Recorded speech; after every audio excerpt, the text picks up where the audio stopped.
Abandoned in the void. The warning klaxons had been silent for 3 days.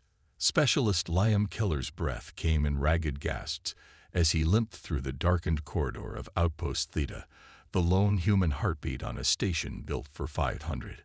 Blood had dried on his temple where shrapnel had caught him during the evacuation. His left leg dragged uselessly, a makeshift splint of metal scraps and emergency tape holding the fractured bone in place. "Cowards," he whispered, his voice echoing in the abandoned hallway.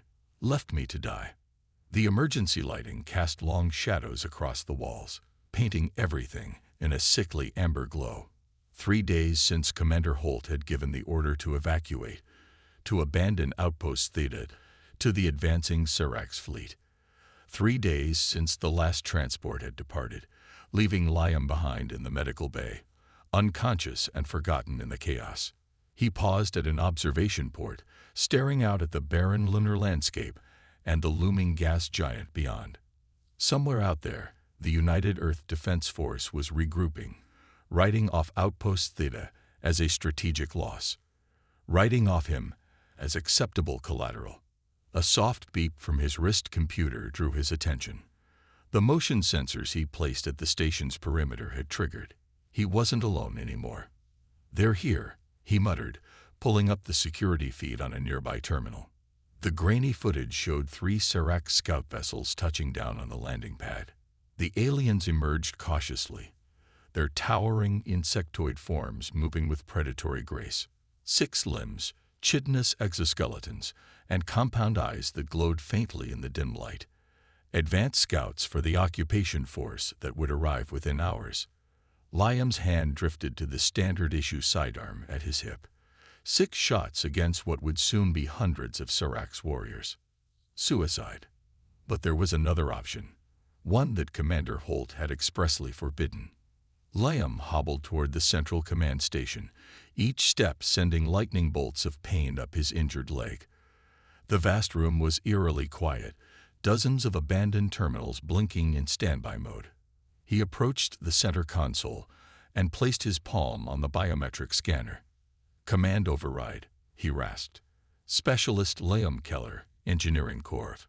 Authorization Sierra Tango 947. The system hummed to life. Authorization verified. Warning: this station is under evacuation orders. All defensive systems have been deactivated per Protocol 17. Override Protocol 17, Liam said. Emergency situation. Hostile forces have breached the perimeter. Override requires command authorization. Liam grimaced, pulling a blood-stained command chip from his pocket. Commander Holt's emergency override, which he pried from the man's abandoned terminal during his first panicked hours of consciousness. "Not like you'll need it anymore, you bastard," he muttered, slotting the chip into the console. The system beeped. Command authorization accepted. Defensive systems coming online. Warning: orbital defense grid at 37% capacity. Internal security measures at 62% capacity. Automated response units offline. Liam's fingers flew across the holographic interface, pulling up schematics of the outpost. 5 levels, 342 rooms, 24 access points. Too much for one injured man to defend conventionally. But Liam wasn't conventional. He'd spent 3 years on Outpost Theta as a combat engineer, modifying and enhancing the station's systems. He knew its secrets, its vulnerabilities, its hidden potential. Computer, access engineering override Delta. Show me station modifications logged under my credentials. The display shifted, revealing dozens of unauthorized alterations he'd made to the station's systems. Bypasses, redundancies, experimental upgrades that Command had never approved and never known about. A grim smile spread across his face. They left the wrong man behind. The first Serax patrol entered the station 20 minutes later. 6 warriors, moving in tight formation, weapons raised. Liam watched them from the security center, tracking their methodical advance through the abandoned corridors. They communicated through clicks and chittering sounds, their alien language harsh and discordant. Liam waited until they reached the central junction before typing a command into his terminal. The floor beneath the Seracs patrol suddenly depressurized, the artificial gravity inverting. The warriors were slammed against the ceiling as emergency bulkheads sealed the corridor. A second command, and the air was vented from the section, the aliens thrashing helplessly in the vacuum. "First blood," Liam whispered, turning to the next security feed. More patrols were entering through other access points. The main invasion force would arrive within hours. He needed time and a plan. Liam dragged himself to the engineering bay, his splinted legs screaming in protest. The vast room was filled with equipment and spare parts, a treasure trove for someone with his expertise. He began gathering components, power cells, circuit boards, detonator caps, proximity sensors. His wrist computer beeped again. Another Seracs patrol had breached Level 2, moving toward the life support systems. Liam quickly rerouted access controls to his portable device and sealed bulkheads throughout the station, compartmentalizing the Seracs forces. "Divide and conquer," he muttered, wincing as he started assembling the first of many improvised explosive devices. For hours, he worked feverishly, constructing traps and defenses, motion-triggered explosives in ventilation shafts, electrified corridors that could be activated remotely, automated defense turrets reprogrammed to target Seracs biometrics. Each trap set was another chance at survival. When the main Seracs vessel arrived, Liam was ready. The massive ship dwarfed the scout vessels, its silhouette blotting out the stars as it descended toward the landing bay. Liam watched through the observation port, counting the warriors that disembarked. Dozens, then hundreds, far more than he had anticipated. Among them walked a towering figure, nearly twice the size of the other warriors. Its exoskeleton was adorned with what appeared to be ceremonial markings, and the other Seracs moved with deference in its presence. Their commander, Liam realized. Perfect. He triggered the first series of explosives as the invasion force entered the main corridor. The blasts ripped through the station, the sound muffled by the vacuum of space, but felt as vibrations through the floor. Security feeds showed Seracs warriors thrown against walls, their chitinous exoskeletons cracking under the force of the detonation. But there were so many more.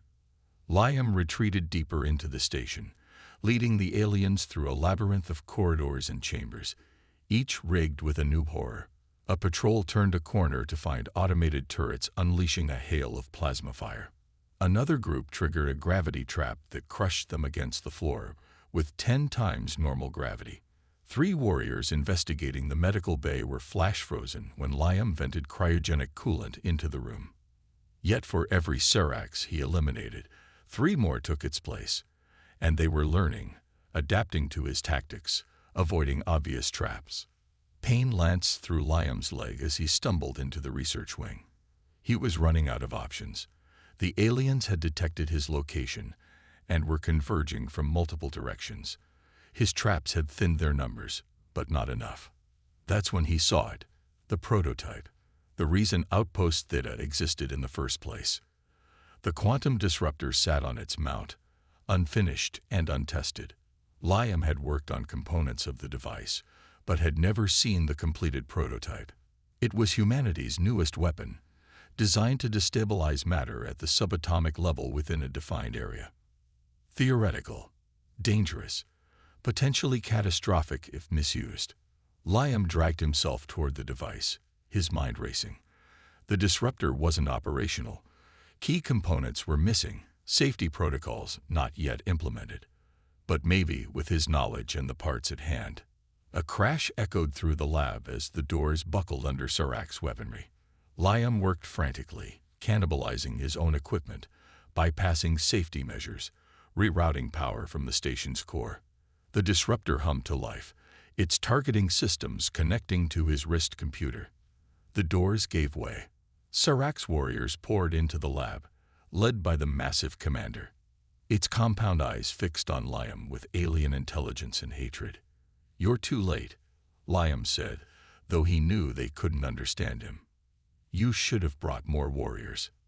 He activated the disruptor. Nothing happened.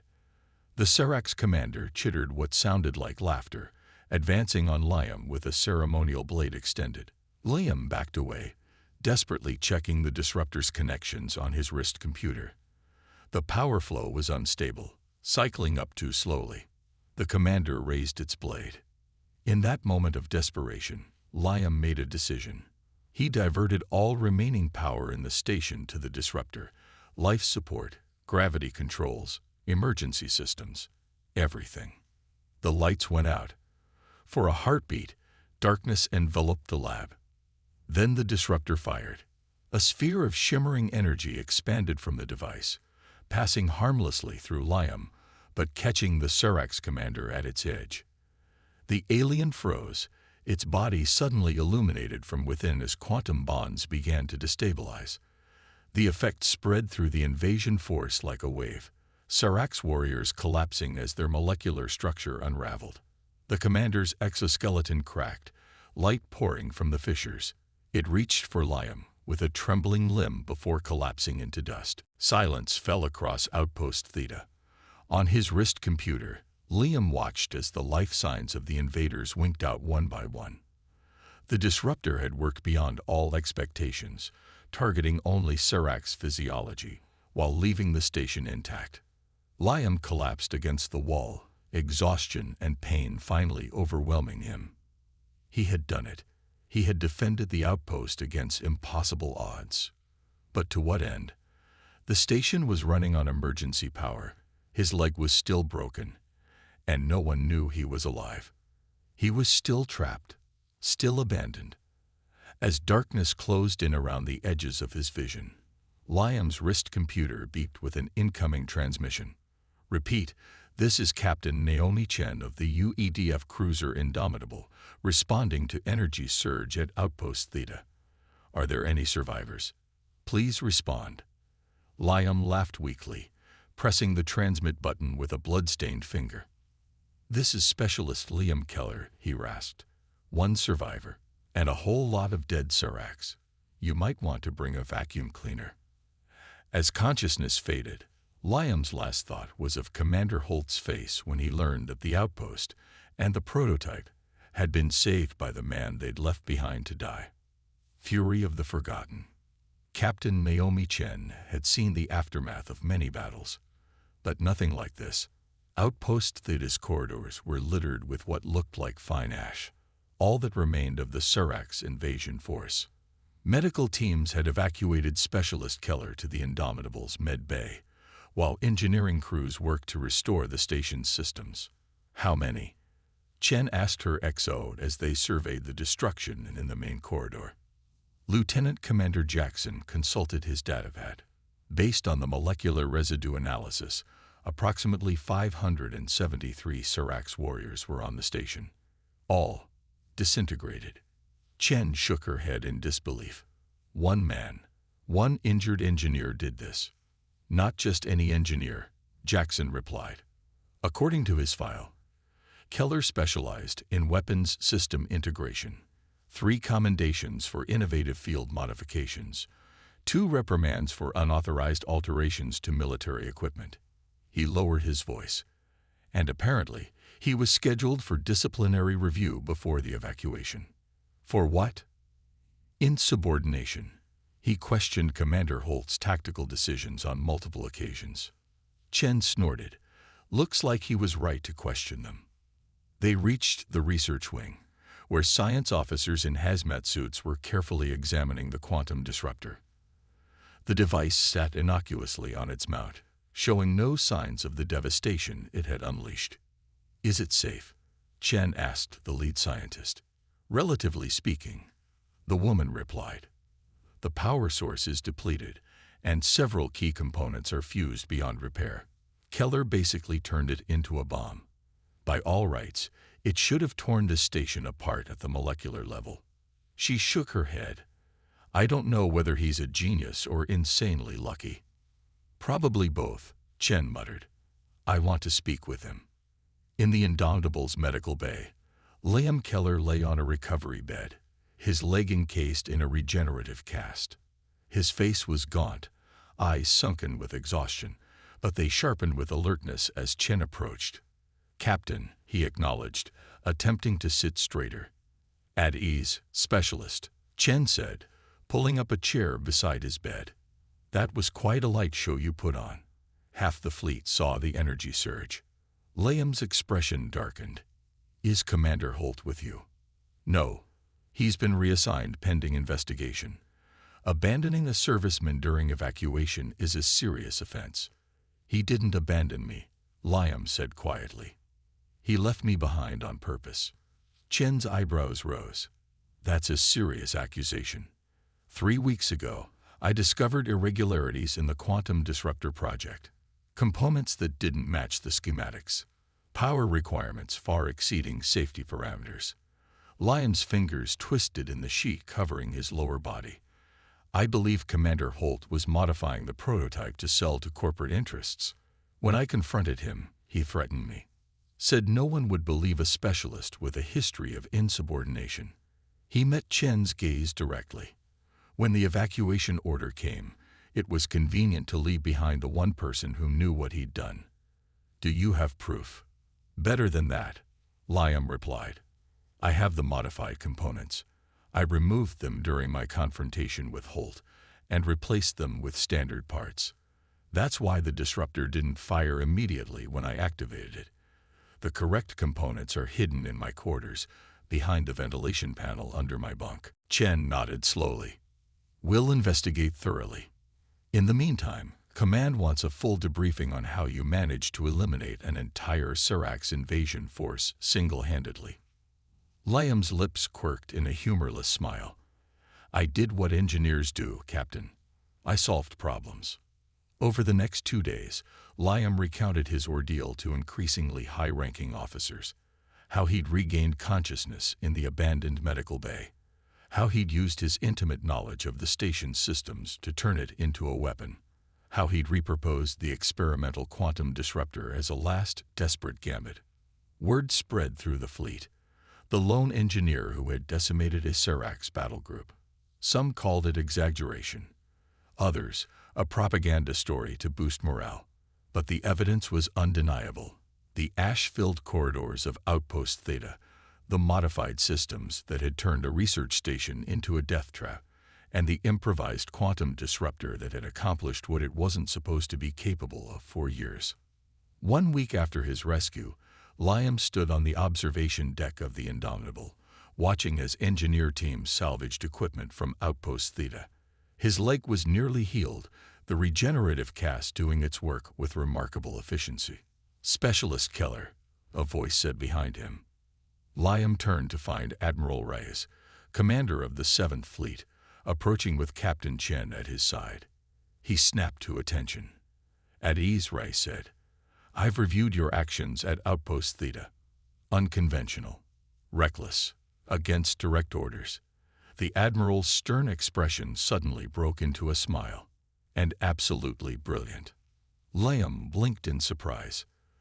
"The quantum disruptor project has been stalled for years," Rice continued. "Our scientists were overthinking it, building in safeguards and redundancies that made it too complex to function effectively. You stripped it down to its essential purpose and made it work. I nearly destroyed the station in the process, sir," Liam pointed out. "But you didn't." Rice handed him a datapad. "Your new orders, specialist. Or should I say, Lieutenant Keller." Liam stared at the promotion notice, momentarily speechless. "Sir, You're being transferred to Special Projects Division," Captain Chen explained. "They need creative thinkers who can operate beyond conventional parameters. People who don't give up, even when abandoned." "And what about Commander Holt?" Liam asked. Reyes's expression hardened. "The components you preserved provided the evidence we needed.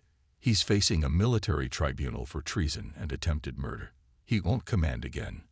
Liam nodded, satisfaction mixing with vindication.